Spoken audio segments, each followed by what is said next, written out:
আসলে চাপ অনুভব করি না, বাট আমার কাছে চ্যালেঞ্জ মনে হয় ডেফিনেটলি, কারণ তুলনামূলকভাবে তো কাজ একটু কম করি। আমার দেখা যায় একটু স্ক্রিপ্ট বেসড কাজ বা গল্প বেসড কাজগুলো করতে ভালোবাসি।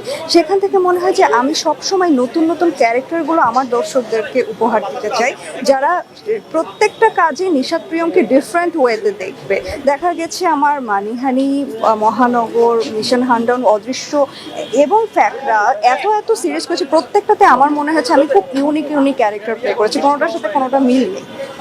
ওটিটিতে বেশ আপনার কাজ দেখা যাচ্ছে, বেশ সাড়া পেয়েছেন। জি। বড় পর্দার মধ্যে ভাবনাটা কি? আমরা যারা আর্টিস্ট আমাদের সবারই বড় পর্দা নিয়ে ভাবনা থাকে, আমারও আছে সবার মতোই।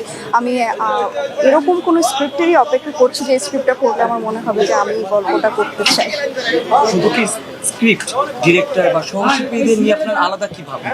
আমার কাছে তো মনে হয় যারা আমার সাথে কাজ করছেন, যত সহশিল্পী আছেন, সবাই আমার বন্ধু, সবার সাথে আমার খুব ভালো সম্পর্ক এবং সবাই খুবই কোঅপারেটিভ।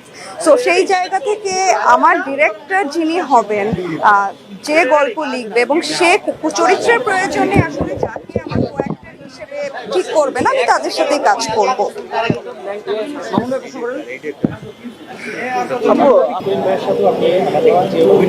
জি, অনেক ভালো। আমাকে যখনই কেউ জিজ্ঞেস করে আমি তো একদম সাথে সাথে বলি যে আমার খুব পছন্দের কো অ্যাক্টর মোশাররফ ভাই, মোশাররফ করিম ভাই। উনি আসলে শুধু কো অ্যাক্টর না, উনি পাশাপাশি একজন টিচার।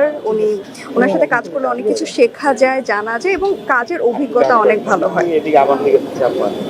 আপু, ঈদে আমরা কিছু নতুন কিছু দেখতে পাচ্ছি। আমার কাছে এই মুহূর্তে ফ্যাকরা হচ্ছে ঈদের গিফট,